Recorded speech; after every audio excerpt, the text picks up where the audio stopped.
अस्सलाम वालेकुम, a very good morning from new Pakistan. मैं हूं आपकी होस्ट हिना सलमान। आप लोग ठीक हैं, खैरियत से हैं?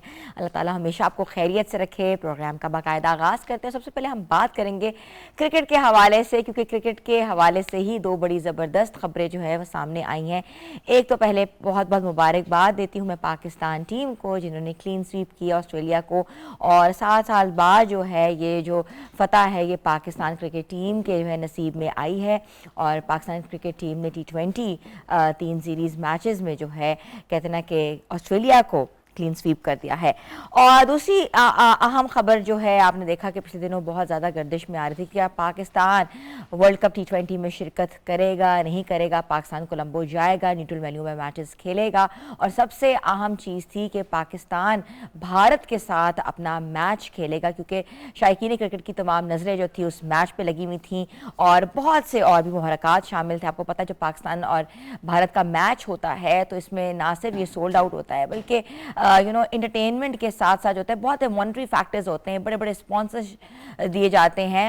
और दूसरी बात यह है कि देखना यह था कि यह क्या मैच होगा कि नहीं होगा, लेकिन ये मैच जो है ये नहीं होगा, इसका वाज़ेह फैसला जो है वो किया गया है। और ये फैसला वज़ीर आज़म शहबाज शरीफ और चेयरमैन PCB मोहसिन नकवी के दरमियान होने वाली अहम मुलाकात के बाद किया गया है, जिसके बाद हुकूमती सतह पर ऐलान हुआ है कि पाकिस्तान वर्ल्ड कप खेलेगा, मगर 15 फरवरी को स्केड्यूल मैच जो है पाकिस्तान वर्सेस इंडिया का जो मैच है वो नहीं खेलेगा।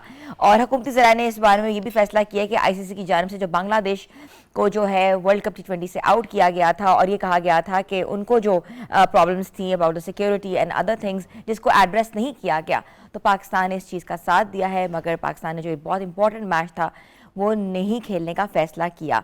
और दूसरी जानिब जो हमने बात की थी क्रिकेट की, जो कदाफी स्टेडियम में मैदान सजा था, और उस मैदान ने वाकई जो है शायकीन क्रिकेट का जोश व जज्बा ज़्यादा बढ़ा दिया।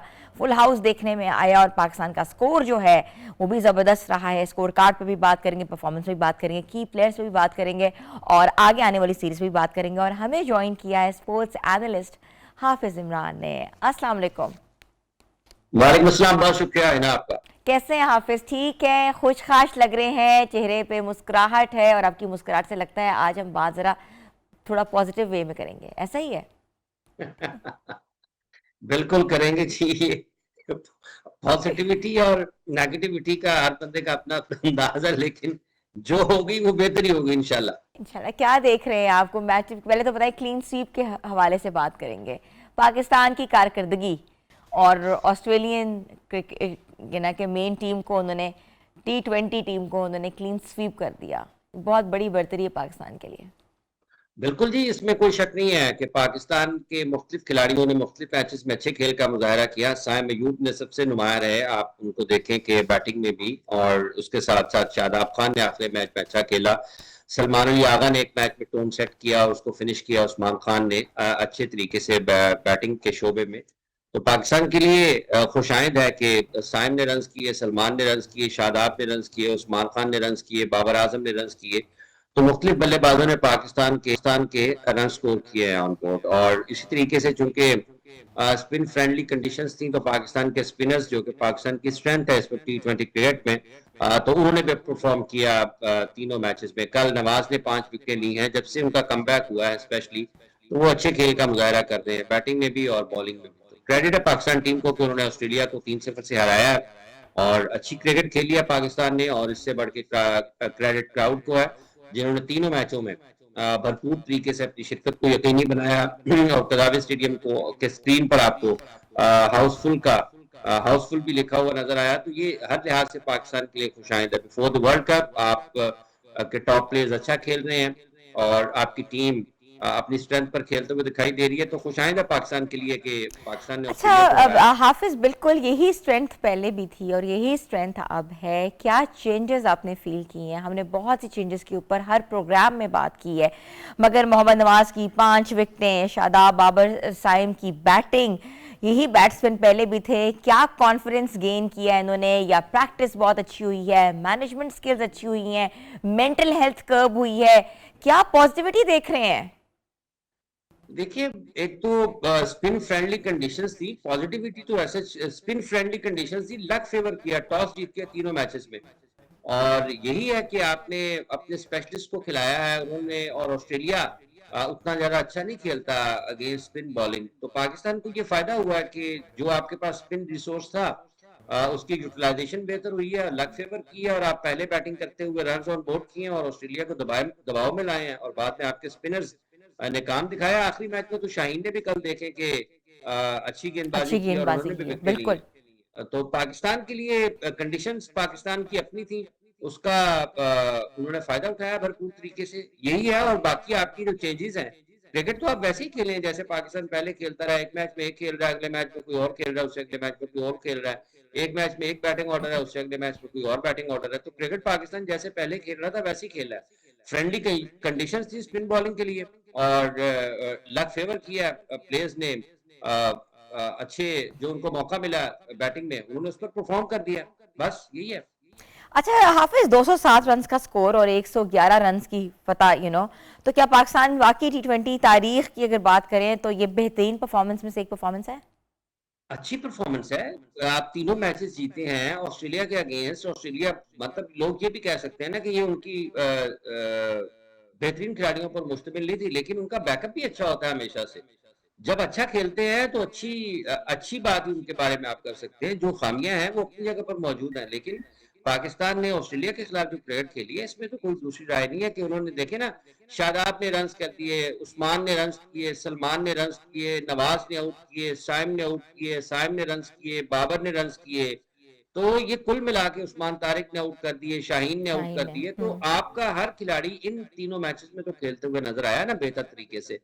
तो जो उनकी जिस जिस जगह पर उन्होंने अच्छा परफॉर्म किया है वो उनका क्रेडिट है, और इससे खुशी है पाकिस्तान के लिए कि आपने 3-0 से ऑस्ट्रेलिया को हराया है। बिल्कुल ऐसा ही है। अच्छा थोड़ी सी बात करते हैं कि पाकिस्तान के इस फैसले पर कि भारत के खिलाफ मैच नहीं खेलेगा, तो आपको क्या लगता है क्रिकेट में ये जो सियासी फैसला आया है, आप इसको सपोर्ट करते हैं और हमारा क्या स्पिरिट होना चाहिए? देखिए, ये आपकी इंटेग्रिटी कोई चीज होती है, ये सियासी फैसला किसी सियासी एक नहीं, एक से ज्यादा सियासी फैसलों का जवाब है। और सियासी फैसला आप इसलिए कह सकते हैं कि हुकूमत पाकिस्तान ने इसका ऐलान किया है, लेकिन उस सियासी फैसले का क्या करना है कि जब आपके खिलाड़ी ग्राउंड में खड़े हों और आपसे हाथ नहीं मिलाया जा रहा। आज इस सारी सूरत हाल में ना सबसे पहले जय शाह को रिजाइन करना चाहिए। आईसीसी नाकाम है इस वक्त खेल को उसकी बुनियादी उसूलों के मुताबिक चलाने में, और जिसका कल आईसीसी ने अपनी प्रेस रिलीज में हवाला दिया है। आईसीसी ने जब ये कहा है, वैसे आपने भी ना कह दिया इसको कि ये सियासी फैसला है, लेकिन ये इस नहज तक लेके कौन आया है पाकिस्तान को, ये फैसला करने तक कौन लेके आया पाकिस्तान? आईसीसी लेकर आया ना, बिल्कुल। बीसीसीआई लेकर आया। आईसीसी के उन फैसलों ने पाकिस्तान को मजबूर किया। पाकिस्तान तो भारतीय हुकूमत के सियासी फैसलों के बावजूद 2008 से 2023 तक भारत में जाकर क्रिकेट खेलता रहा। उस वक्त क्यों नहीं ये कहा गया कि ये सियासी फैसला है? ये उन तमाम सियासी फैसलों का जवाब है कि जब आप ये कहते हैं कि हम हाथ नहीं मिलाते, आप ये कहते हैं कि हम ट्रॉफी नहीं लेते हैं, आप ये कहते हैं कि हम WTC में पाकिस्तान के साथ नहीं खेलते हैं, तो उसके बाद अगर आप ये तमाम चीजों को करते हुए देखें और आप कहें नहीं आप अपनी जगह पर बिल्कुल ठीक हैं और आप जो कहते चले जाएंगे वो होता चला जाएगा, तो ये तो अनफेयर है ना कि पाकिस्तान के साथ आप इस तरीके से करें। और आपने दो जेशा का जो मैंने बात की है कि आईसीसी को उन्होंने प्लूट कर दिया। आईसीसी अगर आज इस जगह पर खड़ा है कि उसने अपने एक टेस्ट स्टेटस रखने वाले मुल्क को निकाल के स्कॉटलैंड को रख लिया है, और पाकिस्तान के साथ आप ये कहते हैं कि वो पाकिस्तान के साथ ना WTC में खेलता है वर्ल्ड टेस्ट चैंपियनशिप में, और ना वो बायलैटरल सीरीज पाकिस्तान के साथ खेलता है, तो ये पिक एंड चूज इसका इख्तियार किसने दिया किसके पास है? ये तो बिल्कुल फिर ऐसा जब ही है। आईसीसी का प्रेस रिलीज है, अगर आप उसको देखते हैं तो उसने क्या कहा है, जो कि खुद मुतसादम आईसीसी के अपने अमाल से, अपने फैसलों से उसका बयान मुतसादम है। आईसीसी क्या कहता है? आईसीसी कल जब वो प्रेस रिलीज जारी करते हैं तो उन्होंने ये कहा है कि आईसीसी के टूर्नामेंट्स की बुनियाद खेल की दयानतदारी, मुसाबकत, तसलसल और इंसाफ पर होती है। अगरचे आईसीसी कौमी पॉलिसी के मामले में हुकूमतों के किरदार का एहतराम करती है, ये जो खेल की दयानतदारी है और ये मुसाबकत, तसलसल और इंसाफ है, ये इंसाफ WTC में कहां पर जाता है?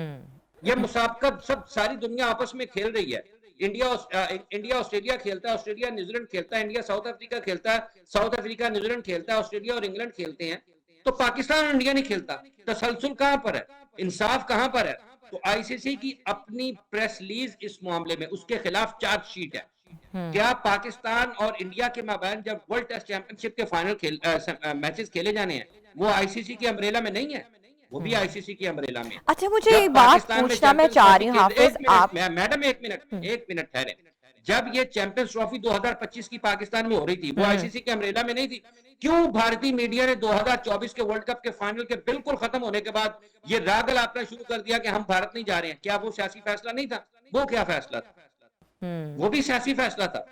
तो पाकिस्तान ने आज, देखें, आपको पता है इन मैचेस का अगर नुकसान है माली तौर पर, वहां से एक बड़ा हिस्सा आपको ये कहते हुए सुनाई देगा कि जी पाकिस्तान का रेवेन्यू काट लो यार, सब कुछ पाकिस्तान का। आपने क्या किया? 2008 से पाकिस्तान के साथ क्रिकेट क्यों नहीं खेली? सियासी फैसले के जरिए नहीं खेली ना। आपके खिलाड़ियों को सलाम नहीं किया, उन्होंने हाथ नहीं मिलाया और आप बैठे नहीं आराम से, बट ठीक है जी बहुत अच्छा किया। आपके चेयरमैन से उन्होंने ट्रॉफी नहीं ली, हम कहें बहुत अच्छा किया, ठीक किया, आप दोबारा ना लें हमसे। एशिया कप अंडर 19 में उन्होंने स्टेज शेयर नहीं किया, तो ठीक किया। ये क्या है? ये सियासी फैसले कौन लेके आया इस सतह तक? जयशाह लेके आया ना। कौन है जयशाह? पाकिस्तान में तो लोगों को आज से पहले तक तो वो उनको एहसास ही नहीं होता था कि ये भी चीज हो सकती है, और ये ठीक किया। आपकी मोहसिन नकवी साहब ने, पाकिस्तान क्रिकेट बोर्ड के चेयरमैन, ठीक है, उन्होंने उसी दवाई से इलाज किया जयशाह का जो वो पाकिस्तान को खिलाने की कोशिश कर रहे थे कई बरसों से, और ठीक किया। और आपकी नेशनल इंटेग्रिटी होती है, और जब मुल्कों के दिफा मजबूत होते हैं ना, तो फिर आपकी स्टैंडिंग डिफरेंट होती है। ये सियासी फैसला है, तो उसके पीछे फिर ये भी आप ज़हन में रखें कि जो मई 2025 में हुआ है ना, उसके बाद पाकिस्तान की हैसियत मुख्तलिफ है। कर दें, एलिमिनेट कर दें, पाकिस्तान को निकाल दें वर्ल्ड क्रिकेट से, क्या हो जाएगा? साउथ अफ्रीका 22 साल इंटरनेशनल क्रिकेट से दूर रहा है ना, तो क्या आज उसकी वापस हैसियत खत्म हो गई है? वापस नहीं खेल नहीं, है ना बिल्कुल, हमने आपका? भी बहुत बार तो ये तो मजम्मत अजीब की सी है, बात। और ऐसे फैसले के लिए हम लोग भी तवक्को कर रहे थे कि कुछ ना कुछ फैसला ऐसा ही होगा या होने वाला है। और जो फैसला आया है, obviously there is nothing more than a national interest and integrity of two countries and Pakistan. So अच्छा, वी आर टॉकिंग अबाउट अभी क्या होगा। ये पाकिस्तान जो जो अपना मर्जी हो मैच जाए, है देखें वो अभी अभी नहीं क्या खेल होगा। रहा।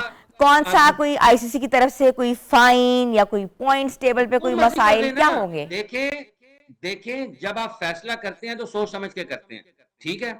उसके बाद उसके फवायद और नुकसान को आप एक तरफ रखते हैं, क्या हो जाएगा? पाकिस्तान में 2009 से लेकर 18 तक क्रिकेट नहीं हुई इंटरनेशनल, पाकिस्तान की क्रिकेट खत्म हो गई।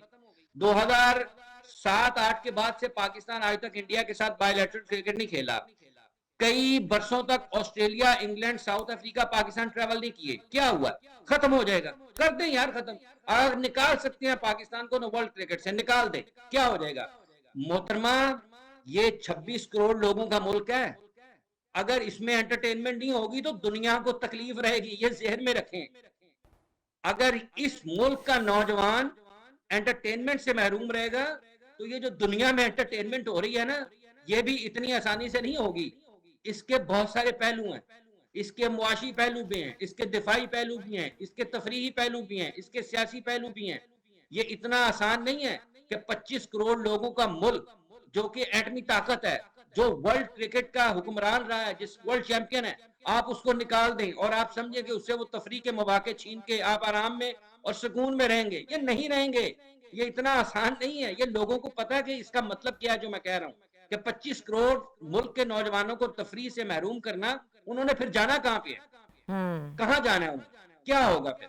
बदअमनी, अगर पाकिस्तान में बेचैनी होगी तो दुनिया चैन से रहेगी। नहीं, बिल्कुल, ये क्रिकेट जुड़ी इज अ हुई है सोर्स ऑफ सरहदें सबकी। एंटरटेनमेंट, और ऑब्वियसली तो आप छीनेंगे, आप किसी मुल्क के नौजवानों से एंटरटेनमेंट छीनेंगे, उनकी पॉजिटिविटी और उनकी वो एनर्जी जो पॉजिटिव वे में जानी है, आप उनसे छीनेंगे तो वो कहाँ जाएंगे? वो फिर सब तंग होंगे उससे। ये ऐसा नहीं है कि आप उनको निकाल के साइड पे कर दें। ये इतना आसान नहीं है। ये जो दीवार अच्छा, से पहले जो लगाया गया है फैसला ना, हम सुनने आज में की आ रहा तक था कि पाकिस्तान जो है वर्ल्ड कप में शिरकत ही नहीं करेगा, बायकॉट करेगा।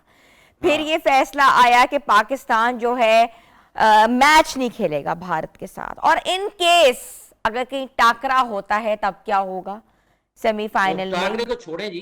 हाँ, फिर क्या पाकिस्तान ने होगा? ये कहा टाकरा होता हो नहीं होता ना हो। अभी सबसे पहली बात ये है कि 2025 के एशिया कप में किस टीम ने पाकिस्तान के खिलाड़ी, पाकिस्तान के कप्तान से हाथ मिलाने से इनकार किया?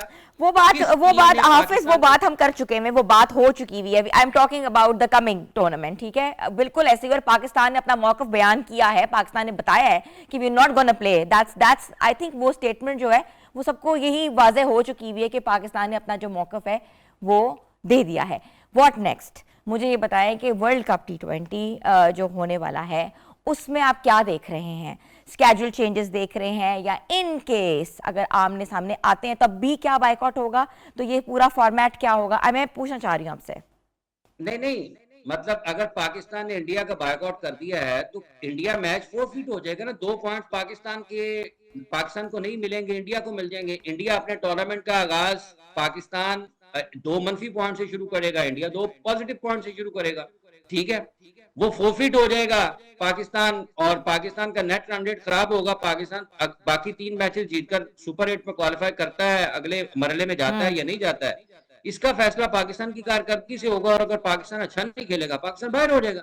यही होना है। लोग ये बात कर रहे हैं कि अगर पाकिस्तान अच्छा खेल जाता है, नॉकआउट मैचेस में दोनों टीमें आमने सामने आती हैं, तो क्या उसका बायकॉट भी होगा? डेफिनेटली उसका भी होगा। अब ये तो नहीं हो सकता ना कि पहले मैच को आप बायकॉट कर दें इंडिया के खिलाफ और अगला मैच खेल रहे हैं। अब तो पाकिस्तान को अगला मैच भी बायकॉट करना है, और पाकिस्तान को इस चीज का तयन करना है कि पाकिस्तान ये बायकॉट कहां तक बरकरार है। और वर्ल्ड ने ये उन्होंने इसी सियासतज़दा क्रिकेट को चलाना है या इसमें कोई तब्दीली लानी है? अगर आपने इसी पोल्यूशन में क्रिकेट को चलाना है जो कि पोल्यूट हो चुकी हुई, देयर यू गो। बल्कि हम यही बात कर रहे थे कि सियासी आपने जो है फैसले चीज गालिब को आ गए। वाजे कर दी। There you go. कि हाँ, पाकिस्तान जो है वो क्रिकेट जो है पाकिस्तान इसी तरह खेलना चाहेगा कि इसके चीज़ें जो हैं वो डिफरेंट होंगी, मुहरकात डिफरेंट होंगे, और आगे अगर होता है तो क्या पाकिस्तान क्या करेगा? That was very important to know about it.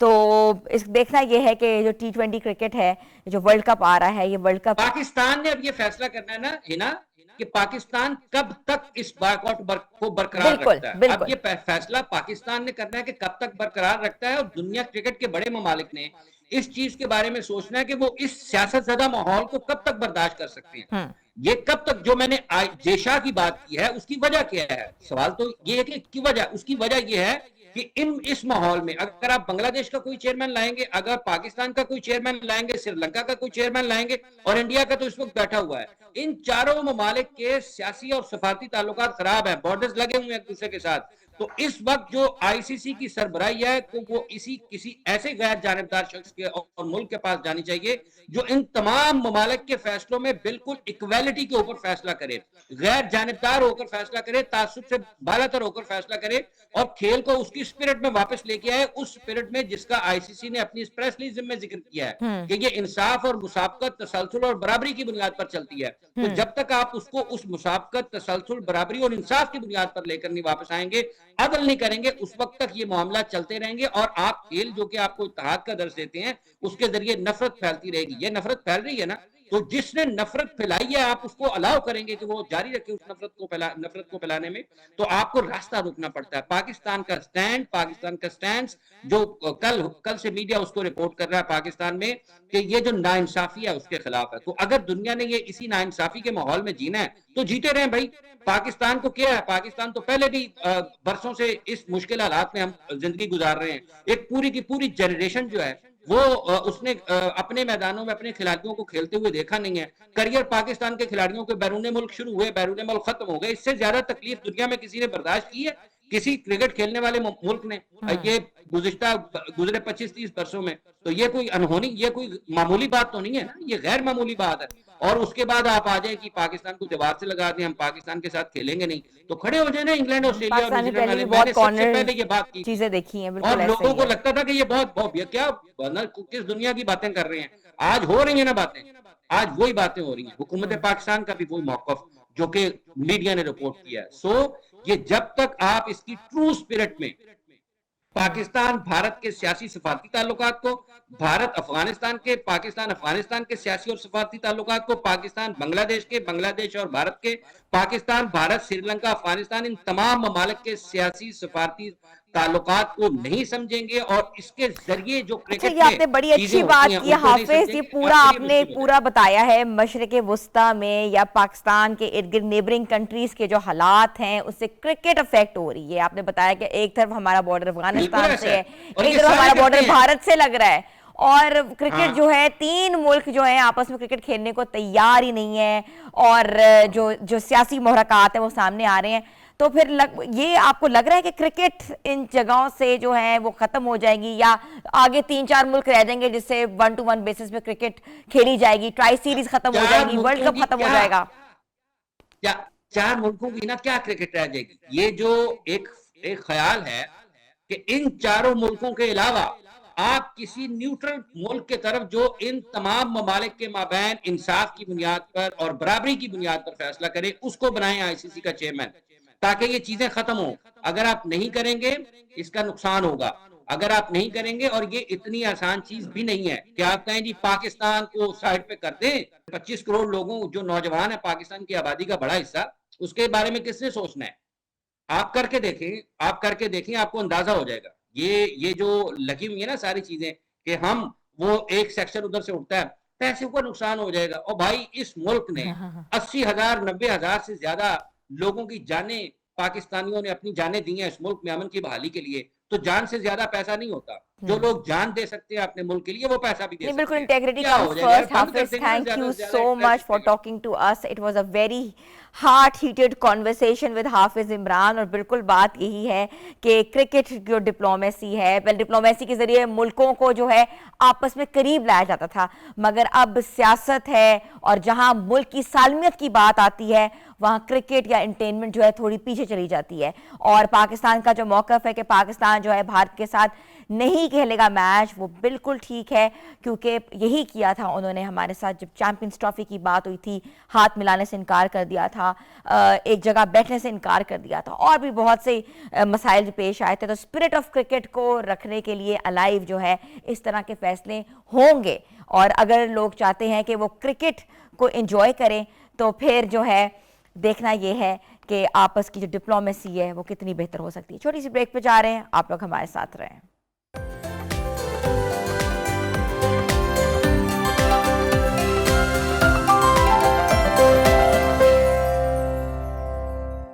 Welcome back viewers. पूरा मुल्क एक बार फिर दहशतगर्दी के खिलाफ जंग लड़ रहा है। बलूचिस्तान से लेकर पूरे पाकिस्तान तक रियासत ने वाज़े और दो टोक पैगाम दिया है कि दहशतगर्दी अब इस मुल्क में, इस जगह, इस रियासत में उसकी कोई जगह नहीं है और कोई गुंजाइश नहीं है। वज़ीर आला बलूचिस्तान मीर सरफराज बुगटी ने कोयटा में सहाफ़ियों से गुफ्तगू करते हुए नहायत दो टोक अल्फाज में कहा है कि दहशत गर्दों से हज़ारों साल भी लड़ना पड़ा तो लड़ेंगे और एक सेकंड के लिए भी सरेंडर नहीं करेंगे। वज़ीर आला बलूचिस्तान के मुताबिक सिक्योरिटी फोर्सेस के साथ हालिया मुकाबलों में 17 बहादुर सिक्योरिटी एहलकार शहीद हुए, जबकि 145 दहशतगर्द मार गिराए और उनकी लाशें रियासत के पास मौजूद हैं। उन्होंने वाज़े ये भी किया है कि दहशतगर्द बंदूक के जोर पर अपना नजरिया मुसल्लत नहीं कर सकते, जिन्हें बिलों से निकाल कर हम खत्म करेंगे। तो आज हम इस सारी सूरत हाल पे बात करेंगे। पाकिस्तान कितने सालों से जो है वॉर ऑन टेरर लड़ रहा है और अब फिर वही सिचुएशन है। तो इस सिचुएशन का कैसे सद्भाव कर सकते हैं, क्या किया जा सकता है कि दहशतगर्दी से पाक जो है पाकिस्तान को बनाया जाए।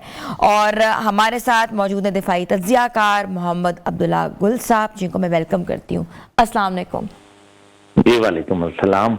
जी अब्दुल्ला गुल साहब, आपने देखा कि क्या हो रहा है बलूचिस्तान के अंदर, और उसके साथ साथ आपने देखा कि सिचुएशन क्या है, और फिर सरफराज भुट्टी साहब की जो प्रेस ब्रीफिंग थी, उनके आंसू जो थे, तो आप क्या समझते हैं इस वक्त जो है बलूचिस्तान को आप किस हद तक रियासती पॉलिसी का वाज़े ऐलान समझते हैं? बिस्मिल्लाहिर्रहमानिर्रहीम। सुबह बखैर, बहुत बहुत शुक्रिया आपने मदू किया। देखें, बलूचिस्तान जो है वो यकीनन एक आलमी ताकतों का जो एक महवर बन चुका है और दुनिया की मुतअद्दिद इंटेलिजेंस एजेंसीज जो हैं वो यहाँ अपना खेल रचा रही हैं।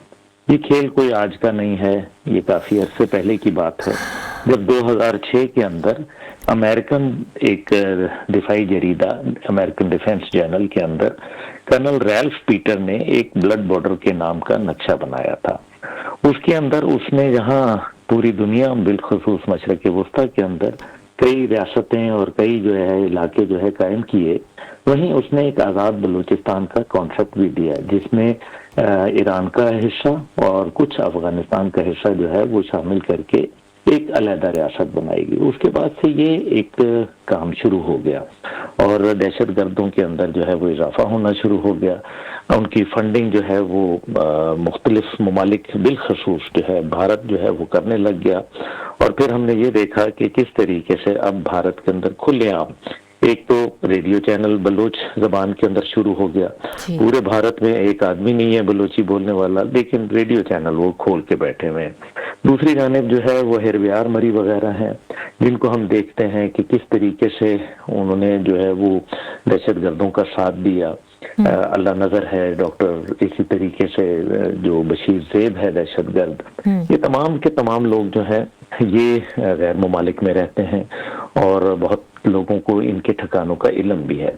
लेकिन इनके खिलाफ बावजूद इसके कि बीएलए और मजीद ब्रिगेड के खिलाफ जो है वो चाइना ने, पाकिस्तान ने, इसी तरह से यूरोपियन यूनियन ने, अमेरिका ने और बरतानिया ने इनको दहशतगर्द डिक्लेयर किया हुआ है, उसके बावजूद कोई वाज़ेह कार्रवाई नजर नहीं आती। इनकी जो वेबसाइट है हाकाल और इस तरह से जो सोशल मीडिया पेजेस हैं उनके ऊपर कोई पाबंदी आयद नहीं होती, जबकि कोई भी और दहशतगर्द तंजीम जो है अगर इंटरनेशनली डिक्लेयर हो जाए तो उनको किसी किस्म की भी सोशल मीडिया के ऊपर एक्टिविटी की इजाज़त नहीं मिलती। ये चंद अफसोसनाक सवालात हैं, लेकिन ये हकायक हैं। जहाँ तक बलूचिस्तान की हुकूमत का ताल्लुक है, मेरे ख्याल है कि बिल्कुल सरफराज बुगटी साहब कोशिश कर रहे हैं। मैं ये नहीं कहूँगा कि वो इसमें कामयाब हैं, लेकिन मुझे ये मालूम है कि वो कोशिश कर रहे हैं। लेकिन सरफराज बुगटी साहब के साथ बाकी जो उनके लोग हैं, जो कि असेंबली में बैठे हुए लोग हैं, वो कहीं नजर नहीं आते। और मुझे अफसोस से ये कहना पड़ता है कि वो लोग जो नवाब और सरदार जो पिछली कई दिहाइयों से जब से पाकिस्तान बना है उस वक्त से जो वो असेंबलियों में वो और उनकी औलादें आ रहे हैं, लेकिन जो अवाम का जो हक था वो वहां तक नहीं पहुंचा। पंजाब और बिलखसूस जो है वफाक हर बार जो है वो NFC अवार्ड के अंदर जो है बलूचिस्तान को सबसे ज्यादा पैसा देते हैं, लेकिन वो पैसा जो है अवाम के हलकों तक पहुंचता नहीं है। ये भी हकीकत है कि मस्तूम का इलाका हो गया या फिर जो है अवारान का हो गया, झलावान का हो गया, सारावान का हो गया, ये वो इलाके हैं जहां लोगों के पास बुनियादी जरूरियात जिंदगी मुयसर नहीं है। दूसरी जानिब जो है अफवाज पाकिस्तान अपनी मुतअद्दिद कार्रवाइयों के अंदर न सिर्फ जो है दहशत गर्दों से लड़ रही है, बल्कि साथ ही साथ जो सोशल फैब्रिक है उसको बेहतर करने की भरपूर कोशिश कर रही है। वहाँ तामीराती काम करके, वहाँ जो सेहत के मराकज़ कायम करके, वहाँ तालीमी सहूलियात को फराहम करके, ये देखें ये काम जो थे ये बुनियादी तौर पे हुकूमत के थे। और नेशनल एक्शन प्लान जो जनरल राहील शरीफ के दौर में बनाया गया था उसके ऊपर तमाम पार्टियों ने जो है वो अमल दरामद की यकीन दहानी कराई थी और उस पर दस्तखत किए थे। लेकिन उसके बाद जो है वो फिर जिस तरीके से अफवाज पाकिस्तान के, क्योंकि उस वक्त 20 नुकात थे, 20 नुकात में से 4 जो नुक्ते पाकिस्तान के आर्मी के लिए आते थे वो तो उसके ऊपर अपना काम आज भी कर रहे हैं। और अब्दुल्ला साहब एक इधर बहुत इंतहाई इम्पोर्टेंट सवाल है कि एक नोशन दिया जाता है बलूचिस्तान के लोगों को कि भाई कुछ नहीं हो रहा, आप लोगों के लिए कोई डेवलपमेंट नहीं हो रही, आप लोगों के लिए कोई काम नहीं हो रहा, आपका कोटा नहीं है, आप जो है महरूम है।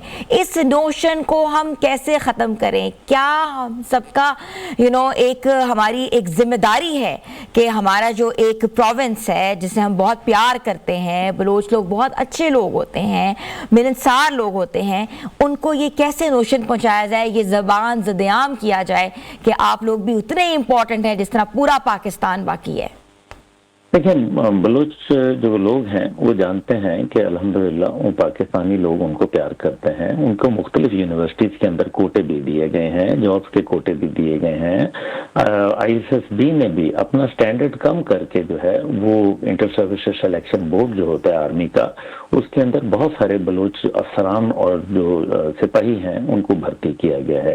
इसमें कोई दूसरी राय नहीं है।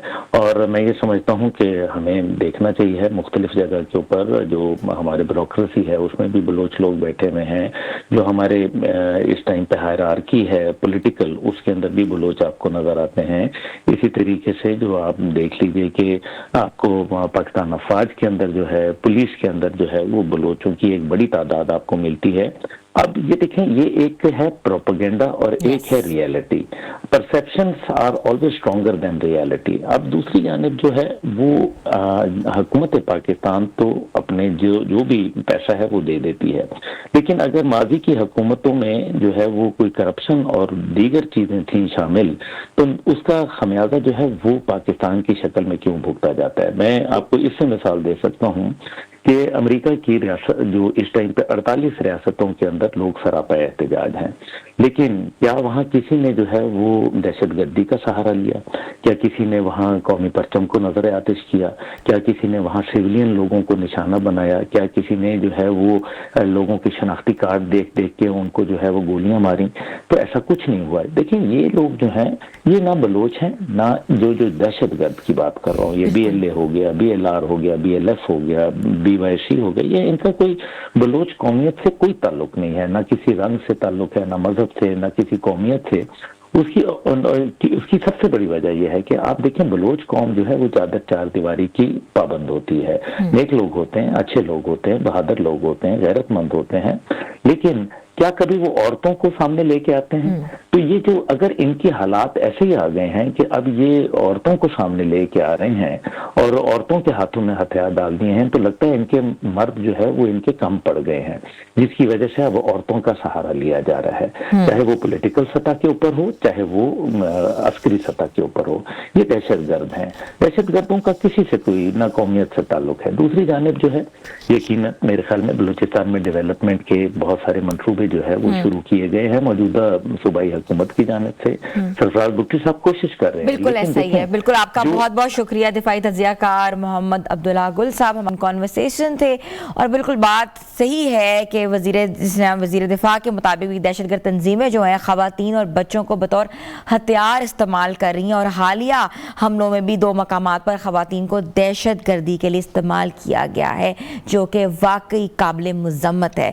तो हमने आज सिचुएशन पे बात की, बलूचिस्तान की। इंशाल्लाह अल्लाह ताला बेहतर करेगा हम सब के लिए, मुल्क पाकिस्तान के लिए। छोटी सी ब्रेक पे जा रहे हैं, आप लोग हमारे साथ रहें।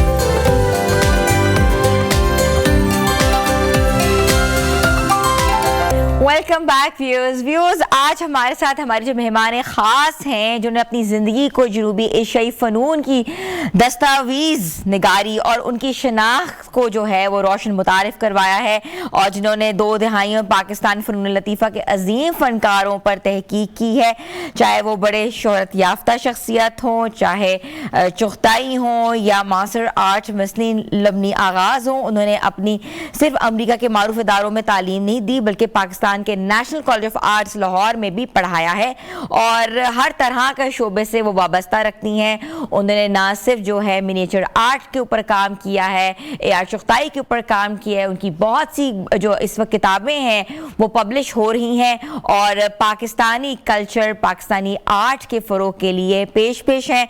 और इसके साथ साथ जो है अपनी तख्लीकी सलाहियतों से उन्होंने डिफरेंट पेंटिंग्स भी बनाई हैं। और अगर हम उनकी कंट्रीब्यूशन के ऊपर बात करें तो उन्होंने बाकी पाकिस्तानी फाइन आर्ट्स को, पाकिस्तानी कल्चर को, पाकिस्तानी ट्रेडिशंस को जो है बहुत ही मायनाखेज अंदाज में जो है मुतारिफ भी करवाया है।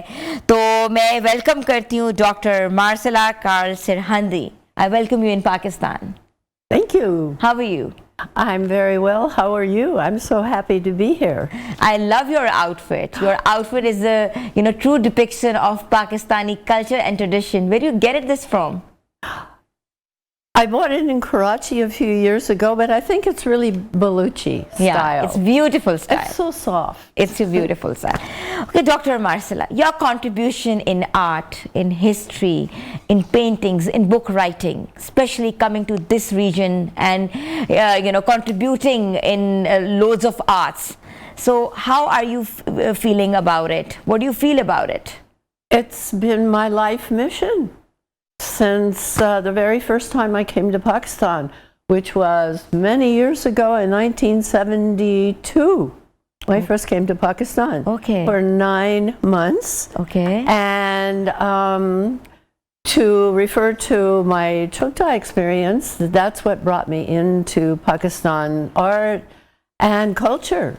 I saw paintings of Chugtai, and because I had a master's at that time in painting myself, in watercolor painting particularly, and I saw these Chugtai paintings and I went, oh my gosh, look at the skill, the technique, the beauty. I was just overwhelmed.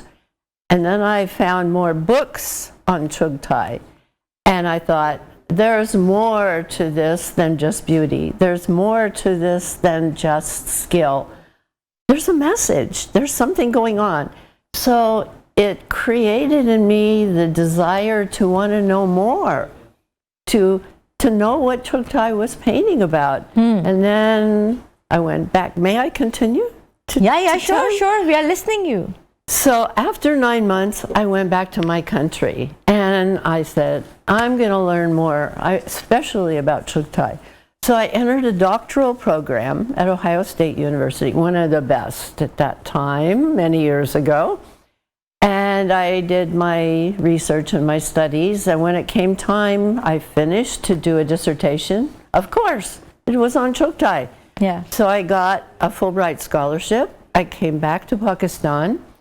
And I went to many, many, many collectors. I saw real, honest to goodness, original Chugtais. And I just wanted to grab them off the wall and keep them. But many, many Chugtai paintings were in India. So I had to go to India as well. And then after photographing all of these with my father, he came with me. Really nice. That's really nice. Oh, he loved it. We went back to America. I wrote the dissertation, and very soon, Christie's and Sotheby's, very famous auction houses, now they're all over the world, they found out. And when they were getting Chugtai paintings to sell for collectors, they notified me. They said, come, look at this. Marcella, what was the message you were finding in Chugtai paintings? What was all about? Oh, Chugtai is amazing. And I think I wrote my dissertation. I think people don't understand how important he was. He chronicled the culture. So not only that, but Islamic history. He painted Islamic history. He painted the Mughals. He was inspired by Pahari painting. I think he was a clandestine Sufi. He painted Sufi paintings. He painted village paintings. He painted paintings of Kashmiris. And what was most fascinating to me, he painted folk stories. Very nice. Okay, tell us about 60 years of painting in Pakistan. From your perspective as an outsider who has looked deeply into a narrative of Pakistani arts and shifted to the post-independence era, to the globalization, and the world of today. What do you think about it? Well, we have to go back a little bit and look back at the 50s and the 60s and the 70s. Because when I first came, after Chugtai, I came back to Pakistan to write the book called Contemporary Painting in Pakistan. It was published by Ferosans. And he wanted me to start back. So we looked at the art by Zubaydah Agha, which she introduced abstract painting into Pakistan in the 40s and the 50s. She was an amazing woman. She had studied in Europe. So like Zubaydah Agha, many of the painters were influenced by European art at that period of time. Actually, they were rejecting the painting of the Mughals and Pahari painting and Rajput painting. It was looked down upon. But you have Shakir Ali coming to Lahore with Cubism because he had studied Cubism in Europe. And then you have Anamolka Ahmed at the Punjab. Anamolka Ahmed, yeah. At the Punjab University, who's painting also in European style with heavy palette knife, which she introduced to amazing woman introduced into Pakistan and taught so many women artists who carried the art as to other areas of Pakistan. And they introduced the contemporary art to Pakistan. Yes, and I think really also importantly, you have to consider Sayyid Akhtar and Sayyid Akhtar is a big name of Pakistan, no doubt about him. His portraits, and then Khalid Iqbal, who painted. How about Dr. Ijaz Anwar? Oh, absolutely, because he was documenting the old city. Yes. So important. He beautifully documented the old Lahore, the old parts of the city. Yes. Landmark. Yes. So many important artists from the NCA at that period of time, and we can't discount also. Okay, Marsala, you're teaching in NCA. You've taught courses at NCA. How was your experience there? Oh, it was wonderful because the students were so eager. Actually, I have to say, I was teaching in the United States as well in the universities, and I found the students here more enthusiastic. They want to learn more? Yeah, I think so. Okay, your contribution in miniature. Miniature is a very different form and an expression of an art. It's a very minutest details on a canvas. Exactly. And you have to be very, vigilant when you paint a miniature art. So, how's your contribution in miniature? Well, the contribution should be given totally to Ustad Bashir Ahmed, because he started the whole program. And when he started, nobody was really interested in miniature painting for various reasons, mostly because of the colonial period. Yes. And he spent 8 years with Sheikh Shujaullah as an apprentice, learning from the old Mughal method of learning. Yes. He was, in fact, adopted as an adopted son. He learned the technique, and many of his students who are now very famous, we know Imran Qureshi and Shazia Sikandar, and we know many more. Nusra Latif Qureshi. There's so many that are so famous, and they've gone all over the world, so they brought miniature painting beyond Pakistan. So tell us about the neo-miniature movement. What is all about? You wrote about it, and when it's been published? Okay, well, my book? Yeah. Oh, my book, yes. We have to show. Can you show us? Yeah. Oh, very nice. So Topical is working with this. It should be done by the end of March. Okay. And we're hoping to come back and have a book launch and have Bashir's exhibition, maybe a few of his students along with it. What's I think important about this is that it tells how important Bashir Ahmed was in the whole movement, that he requires the process of making a miniature painting to the perfection of his students. But then on top of that, he encouraged them to be modern, to be contemporary, and to explore. So this book tells how that all happened. It tells about his apprenticeship. Okay. Okay, very nice. Okay, tell us about your journey of Lahore, good places, what did you eat, what you like most about the city? Well, first of all, I came back to write a book on contemporary painters of Pakistan. And at that time, I met Khalid Sarhandi. He was the most handsome man I'd ever seen in my life. And I said, I will have that man. So I chased after him, I caught him, we got married, I took him to America. And we come back very often because his family's here. I love the food, I love the old city, I love to go to Jahangir's tomb. Which is the most yummiest dish you ever tried? Well, it's a very simple dish. I just love dal chawal. Dal chawal, oh! Well, it's Lahore's speciality, dal chawal. And chomps. And the chops. Yes, Okay, and the mutton chops. Okay. absolutely. Okay. So how about the other places? Did you travel the entire Pakistan? We go all over. We went to Kalam, we went to Chitral, climbed up into that Raja's wonderful castle, been to all over Karachi, of course, Multan, Peshawar. We had a wonderful experience in Peshawar with one of the artists who brought a deer. Getting married to a Pakistani husband, how difficult it was to, to retain the entire culture, traditions, and even your Western culture incorporating in Pakistani culture. Yeah, of course, there's a big adjustment to make when I was a pure American person who really didn't understand.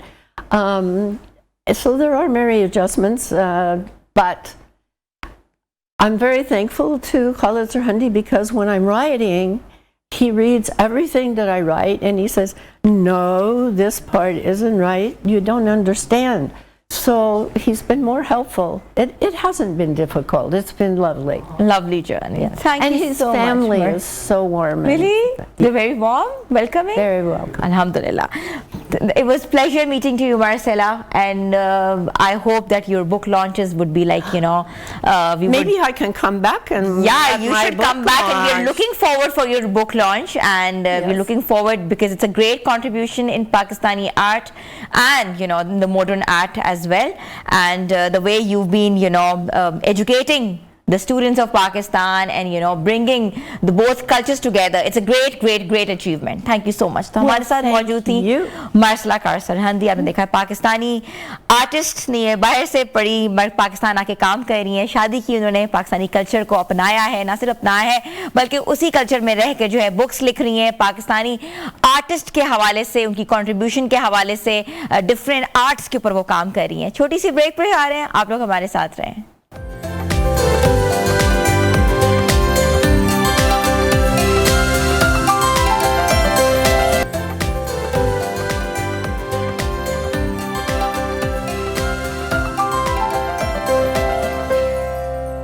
Welcome back viewers. हम बात कर रहे थे बच्चों की diabetes के हवाले से. डॉक्टर राशिद खान हमारे साथ मौजूद हैं और हमें बता रहे थे कि किस तरह हम कर्व कर सकते हैं. हमारे स्क्रीन पे नंबर चल रहा है, आप हमें कॉल्स करके अपने बच्चों के मुतालिक सवालात भी पूछ सकते हैं. जी सर, हम बात कर रहे थे हाँ जी डायबिटीज़ के हवाले से. तो उसमें देखिए इम्पॉर्टेंट चीज़ वो यही है कि जब बच्चा इस तरह का ज़िद्दी, वेट लूज और बार बार यूरिन करने लगता है ना, तब माँ को चाहिए कि उसको लेके डॉक्टर के पास जाए और जाकर उसको बताए, सारी प्रॉब्लम बताए, और उसकी शुगर जब चेक होगी तो पता लग जाएगा उसकी शुगर जो है 500, 600, 400 पे होगी. तो दैट इज़ द टाइम कि जो है ना उसको हम उसका ट्रीटमेंट स्टार्ट करें. क्योंकि देखें इसमें खाली sugar is not a problem.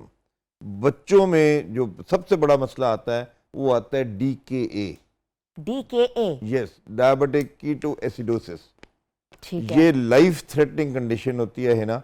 इसमें अगर बच्चा एंटर हो जाए तो मतलब बहुत सारा चांसेस होते हैं कि अल्लाह ना करे उसको कोई बहुत बड़ा प्रॉब्लम हो जाए. ठीक है, तो इसमें हमें इवन कई दफ़ा हम इसको ड्रिप में भी इंसुलिन डाल के लगाते हैं क्योंकि वो 600 से 700 से ऊपर होती है शुगर, और बच्चा जो है मतलब इज अनकॉन्शियस. अच्छा. तो वो that is a life threatening condition होती है. तो उसमें हमें उसको जो है ना, और बहुत ज़्यादा बच्चा डिहाइड्रेट भी होता है, तो हमें उस हिसाब से उसको लेके जाना पड़ता है कि हमने किस तरीके से उसको कंट्रोल करना है. अच्छा, जिन बच्चों को डायबिटीज़ हो जाती है, उनकी शुगर नहीं कंट्रोल होती, तो क्या करना चाहिए? क्या उनको मेडिसिन पे डालना चाहिए? उनके लाइफस्टाइल में कौन कौन सी चेंजेस करनी चाहिए? देखें है ना, इम्पॉर्टेंट चीज़ क्या है, जैसे गाड़ी में आपका पेट्रोल ख़त्म हो जाए ना, तो उसका हल और कोई नहीं है. आप जितना मर्जी अच्छा मोबाइल ऑयल डलवा लें, उसका हल सिर्फ चलेगी उस वक्त जब उसको पेट्रोल डालेंगे आप. तो बेसिकली डायबिटीज़ में भी यही है कि आपकी ऑक्सीजन वगैरह सारा कुछ आ रहा है आपको, ठीक है ना, आप जिंदा है, लेकिन आप क्यों नहीं क्या नाम है चीज़ें कर पा रहे कि आपको जो है प्रॉपर शुगर आपकी जल नहीं रही. जब शुगर जलेगी तो चीज़ें सेटल डाउन होंगी ना. तो इसमें इंपॉर्टेंट चीज़ यही है कि हमने अपने बच्चों को, देखें इंपॉर्टेंट चीज़ क्या है, माँ बाप को जो है चाहिए कि अपने बच्चों को, एक तो हमारे यहाँ इतना रिवाज हो गया है ये जंक फूड का कि हर बच्चा जो है ना वो कहता है जी मुझे ये बर्गर खाना है, मुझे पिज़्ज़ा खाना है, मुझे शवारमा खाना है, और माँ बाप भी जो है ना वो उनकी जो है बातें मानते जाते हैं, अच्छा जी कोई बात नहीं, खिला दो, कर दो। इजी कुक भी है और आसानी भी है, वर्किंग मदर्स हैं, क्या करें, जल्दी से ग्रैब कराती हैं और कहती खा लो। सही बात है, ये मैं आपको ये बता आप रही हूँ, सही ये कह रही मसाइल हैं। जो हमारी जिंदगी के हैं। एग्जैक्टली तो इसमें हमें चाहिए कि हम थोड़ा सा जो है ना ये जरा थोड़ा सा बच्चों को जरा वो क्या नाम है रोके कि नहीं यार ये इस तरह से नहीं, इसको ऐसे लेके जाना है। उसमें देखिए मैं एक इम्पॉर्टेंट सी चीज़ आपको बता दूं, मेरे घर में भी बच्चे हैं, हमने उनको जिस तरह से पाला, हम उनको कहते थे कि 6 दिन हमारे हैं, हमारे हिसाब से खाओ, 1 दिन तुम्हारा है, ठीक है, 1 दिन अब आप जितना जंक फूड खाना चाहते हो, जो कुछ करना चाहते हो अब करो, लेकिन अब कम से कम 6 दिन हमारी तरह से जैसे हम खा रहे हैं वैसे करो। तो इससे बड़ा फायदा हो जाता है। तो माँ बाप को भी जो है ना मतलब इस तरह से बच्चों को लेके आना चाहिए कि बच्चे का दिल भी ना टूटे, उसको भी ये याद हो कि फर्ज करे अगर संडे का दिन जंक फूड का है तो संडे को मैंने जी जंक फूड खाना, तो चलो उस टाइम में जो है ना वो अपने 5-6 दिन जो है वो आपके हिसाब से चल सकते हैं, उस हिसाब से रह सकते हैं। अच्छा, डायबिटिक बच्चों को क्या क्या खुराक देनी चाहिए? देखिए सबसे इंपॉर्टेंट चीज़ है उनको हमने प्रोटीन पे ज़्यादा रखना है, ठीक है, कार्ब्स को कम से कम करके रखना है, ठीक है ना, क्योंकि बच्चे जो हैं अब जाहिर है डायबिटिक है, अब उसमें वो इंसुलिन यूज़ कर रहा है। अब इंसुलिन भी 2-3 तरह की होती हैं, एक फास्ट एक्टिंग होती हैं, एक इंटरमीडिएट एक्टिंग होती हैं, एक लॉन्ग एक्टिंग होती हैं।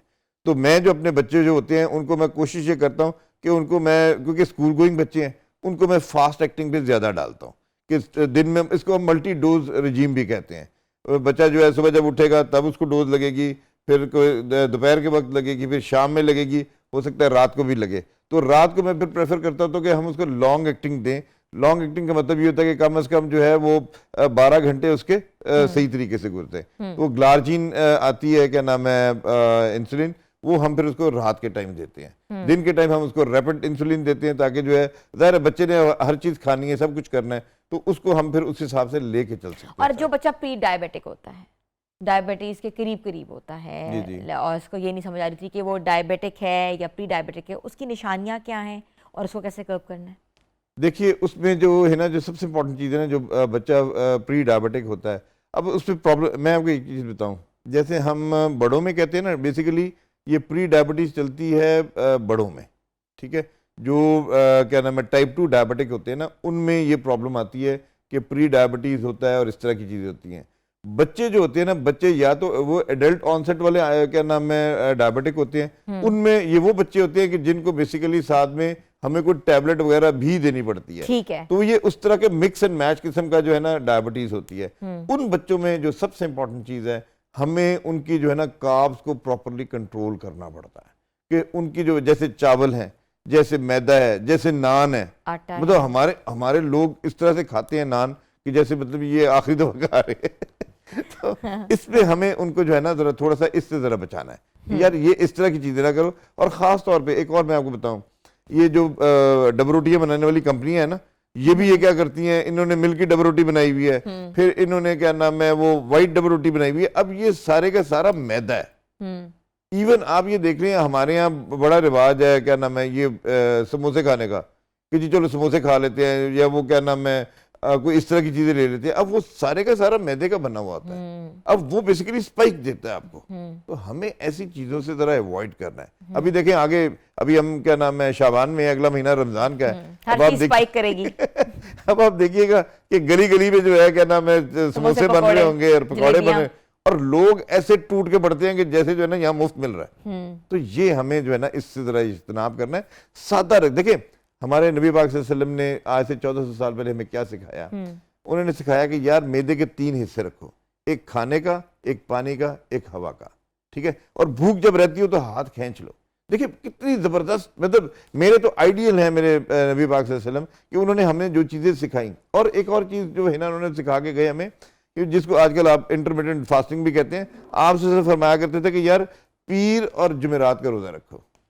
अब ये रोजा रखना बेसिकली अंदर की गलादत खत्म करता है, डिटॉक्स करना है। एग्जैक्टली। अब देखिए अगला महीना रमजान का आ रहा है, तो उसमें भी क्या है कि मतलब 30 दिन आपने रोजे रखने हैं, तो आपकी जितनी भी वो अंदर से गलादत होगी उसको खत्म कर दिया जाएगा, तो आप दोबारा से जो है ना सेटल डाउन हो जाएंगे।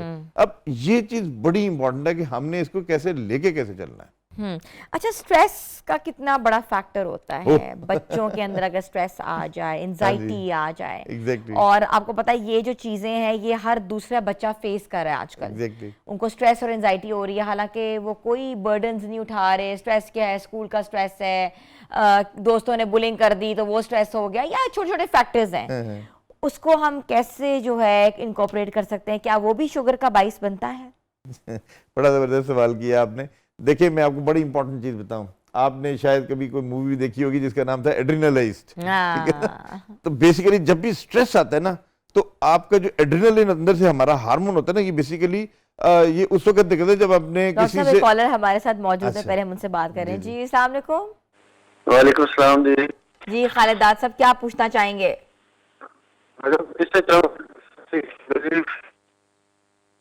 मुझे आपकी आवाज नहीं आ रही, आप वापस बोलते हैं?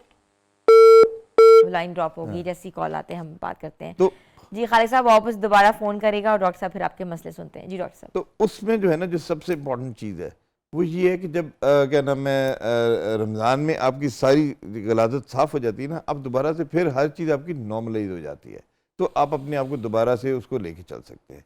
तो ये सबसे इम्पोर्टेंट चीज़ है कि हम क्या नाम है, एक और जो आप अभी बात कर रही थी कि स्ट्रेस, बच्चों के अंदर प्रॉब्लम ये होता है कि हमारे यहाँ जो स्कूल सिस्टम है ना, ये बड़ा, मैं हमेशा इससे वो करता होता हूँ, स्ट्रेसफुल है क्योंकि देखिए बाहर के मुल्क जो होते हैं ना, वहाँ उन्होंने ये कहा होता है कि यार क्या नाम है, 8वीं 9वीं जमात तक कोई कंपटीशन नहीं है, नथिंग, आप पढ़ें काम करें, दैट्स इट, कोई कोई कोई स्ट्रेस नहीं है।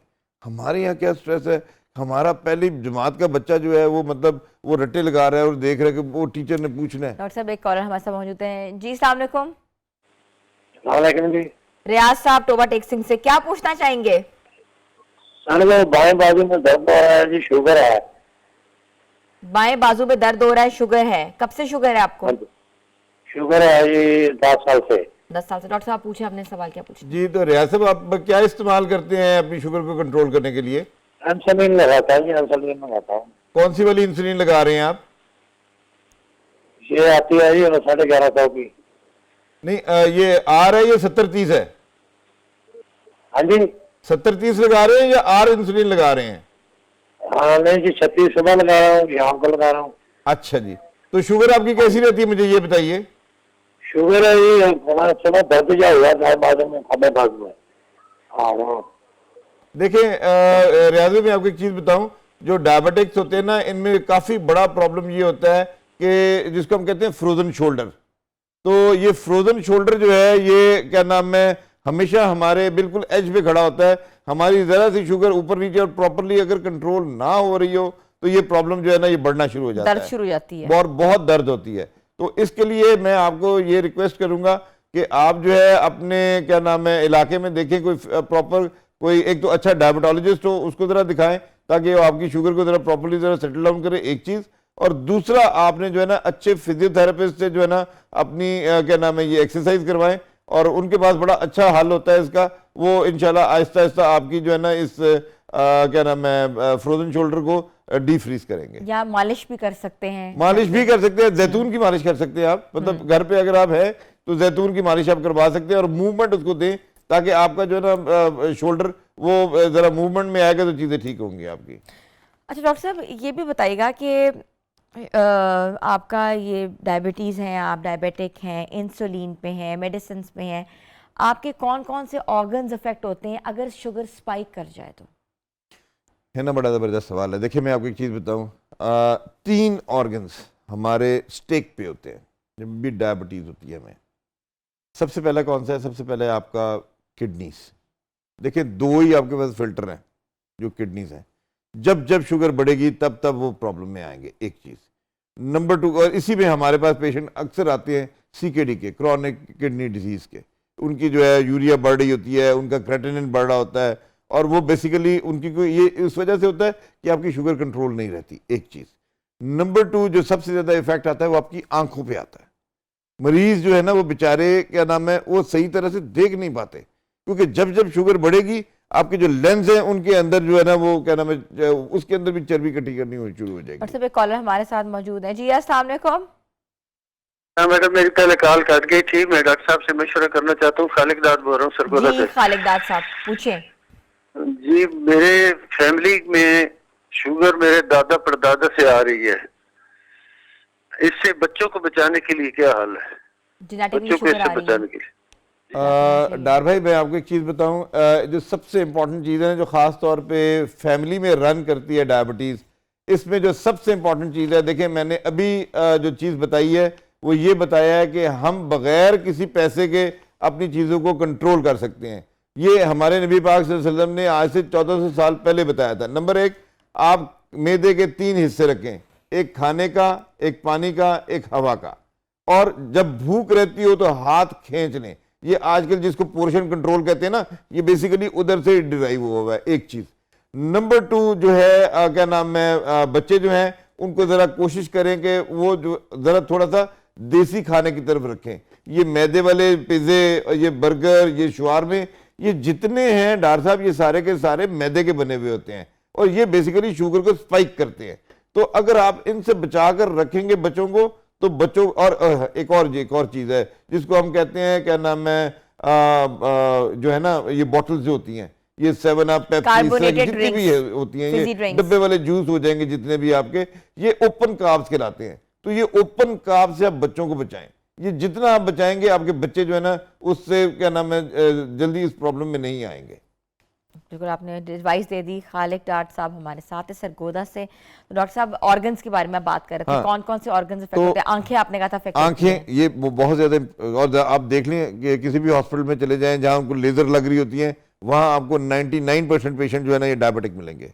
इसी तरह से जो डायलिसिस में जो गुर्दों की बात की है, आप डायलिसिस सेंटर चले जाएं, डायलिसिस वहां जो हो रहे होंगे 99% वो पेशेंट होंगे जो डायबिटिक होंगे। और अगर आप कभी हार्ट के हॉस्पिटल चले जाएं, क्योंकि हार्ट जो है ये भी स्टेक पे होता है, और अक्सर जो है ना डायबिटिक पेशेंट, अब मेरे पास जो आते हैं, किसी को 10 साल से है, किसी को 15 साल से है, वो हमेशा ये कहता है डॉक्टर साहब फलाने दिन मेरा है ऐसी, मैंने जाके ना वो PCI करवाया, मतलब मैंने स्टेंट डलवा लिया, या अगर बहुत ज्यादा अगर ट्रिपल वेसल डिजीज हो जाती है तो आपको ओपन हार्ट सर्जरी भी करवानी पड़ सकती है। एक कॉलर हमारे साथ मौजूद है। जी अस्सलाम वालेकुम। वालेकुम, शाकिर बात कर रहा हूँ डेरा फजल खान से। शाकिर साहब जी, क्या पूछना चाहेंगे डॉक्टर साहब से? ये मेरे वाले साहब को शुगर है, तो उसको छोटा पेशाब बहुत ज्यादा आता है। कितनी उम्र है जी आपके वाले साहब की? मैं 61 साल। अच्छा, तो दवा कौन सी इस्तेमाल करते हैं वो? ये दवाई ले आते हैं जी, डॉक्टर से ले आते हैं, मंथली दवाई लगता है, शुगर का स्पेशलिस्ट, उसे दवाई लेके आते हैं। लेकिन कभी कभार, हर रोज नहीं, कभी कभार छोटा पेशाब बहुत ज्यादा रात को तंग करता है। कभी कभार क्या होता है? यूरिनेट बहुत करते हैं। अच्छा, यूरिनेट। देखिए मैं आपको एक चीज बताऊं, ये बड़ा इंपॉर्टेंट चीज है, इसको जरा आप गौर से जरा सुनिएगा कि, और ये लोगों के लिए भी पैगाम है कि जब भी क्या नाम है शुगर बढ़ेगी ना, तो आपको यूरिन ज्यादा आएगा। अब ये बिल्कुल इसकी मिसाल मैं इसी तरह से देता होता हूं, जैसे बाल्टी में आप पानी डालते जाएं और उसको जो है अगर बंद नहीं करेंगे नलके को, तो पानी जो है वो बाल्टी से नीचे गिरना शुरू हो जाएगा। इसी तरह से गुर्दों के अंदर जब शुगर एक लिमिट तक जाती है ना, तो उसको एब्जॉर्ब करके वापस ले आते हैं, इसको हम कहते हैं काउंटर करंट सिस्टम। लेकिन जब वो बहुत ज्यादा बढ़ जाती है तो वो फिर शुगर जो है वो फिर पेशाब में आना शुरू हो जाती है और फिर वो अपने साथ पानी भी खींचती है। तो इसलिए पेशेंट को ना यूरिन ज्यादा आना शुरू होता है। इसका मतलब ये होता है कि प्रॉपर्ली आपकी शुगर कंट्रोल नहीं है। ठीक है, आपको मशवरा दे दिया हुआ है और आप अमल करें इसके ऊपर। जी, और बहुत बिल्कुल। से उनको प्रॉपर अपने यूनिट्स के बारे में पता होना चाहिए, क्योंकि डॉक्टर साहब ये भी तो बड़ी चीज़ है ना कि शुगर कितनी स्पाइक कर रही है, यूनिट कितना लगा रहे हैं आप लोग। अक्सर ये भी होता है कि आप उसमें भी चले जाते हो जब आपकी शुगर लो हो जाती है। देखें, हमें जो खौफ होता है ना सबसे ज्यादा हर डायबिटोलॉजिस्ट को, वो होता है हाइपोग्लाइसीमिया का, हाइपोग्लाइसीमिया। कि मेरा मरीज उसकी शुगर कहीं बहुत ड्रॉप ना हो जाए। ये बहुत खतरनाक चीज है। ये मतलब हाइपरग्लाइसीमिया से भी ज्यादा खतरनाक होता है कि मतलब हाई से ज्यादा हाई होता है। यस, ये आपको मतलब एक दफा बंदा ऐसे हिल जाता है कि यार मैं कैसे करूं। और इसी डर की वजह से ना वो डायबिटोलॉजिस्ट जो होते हैं वो, या डॉक्टर जो होते हैं वो, क्या नाम है, थोड़ी थोड़ी दवाई दे रहे होते हैं कि यार अभी थोड़ी थोड़ी करके लेके चलो, इस तरह करते हैं। लेकिन इंपॉर्टेंट चीज क्या है कि उसकी रिक्वायरमेंट क्या है। कितनी रिक्वायरमेंट देखिए, है वो आपका मॉलेज ही बता सकता है आपको, आपकी कितनी रिक्वायरमेंट है। देखें हिना, जो सबसे इंपॉर्टेंट चीज है ना, मैं आपको एक चीज बताऊं, अभी हमारे यहाँ जो ये वाला प्रोफेशन है ना, ये भी बेसिकली बड़ा कमर्शियल हो गया है। ये हालांकि अंबिया कराम का प्रोफेशन है जो डॉक्टरी का है। तो अब हमारे यहाँ ये होता है, डॉक्टर साहब अंदर बैठे हुए हैं, वो उन्होंने साथ में सीसीटीवी भी लगाया हुआ है, बाहर कितने मरीज बैठे हुए हैं, वो फटाफट बस वो मरीज आके ना उसकी बात ही नहीं सुनते, वो बस अपनी दवाई लिख रहे हैं, बस वो जो बोल रहा है, दिस इज व्हाट इज। तभी हम ज्यादा से ज्यादा देखें ना, डॉक्टर्स को बुलाते हैं, उनके मशवरे लेते हैं और लाइव कॉल्स खोलते हैं ताकि आप लोग जो हैं वो ओपन डिस्कशंस कर सकें। देखिए इंपॉर्टेंट चीज बहुत पता क्या जरूरी है ना, पता क्या, मैं आपको हम जिन उस्तादों के पढ़े हुए ना, मैं निश्चित मेडिकल कॉलेज का पढ़ा हुआ, वो हमेशा ये कहते थे always listen to your patient. वो आपको सिर्फ अपनी स्टोरी नहीं सुना रहा, वो आपको अपना डायग्नोसिस भी बता रहा है। बिल्कुल ऐसा ही तो है। जब आप सुनेंगे नहीं सही तरह से तो कैसे करेंगे उसको। Thank you so much doctor Rashid Khan, it was pleasure talking to you. और ऑब्वियसली आपके जो मशवरे हैं वो लोगों तक पहुंच भी होंगे, जरूर। और जिन लोगों ने जो है कुछ चीज़ें मिस कर दी हैं वो हमारे सोशल मीडिया पे जाके जो है रिपीट देख सकते हैं। हमारे यूट्यूब पे पूरा प्रोग्राम जो है वो लगा होता है, आप उस पर भी देख सकते हैं कि डॉक्टर साहब ने आपको क्या मशवरा दिया है। तो व्यूअर्स, आज का प्रोग्राम कैसा लगा, अपना फीडबैक ज़रूर दीजिएगा। आपका फीडबैक हमारे लिए बहुत ज़रूरी है। हमारे सोशल पेजेस पे जाके भी ये भी बता सकते हैं आप कौन सा कंटेंट देखना चाहते हैं। मिलेंगे कल नए प्रोग्राम के साथ। अपनी होस्ट है ना सलमान को इजाज़त दें, तब तक के लिए अल्लाह हाफिज़।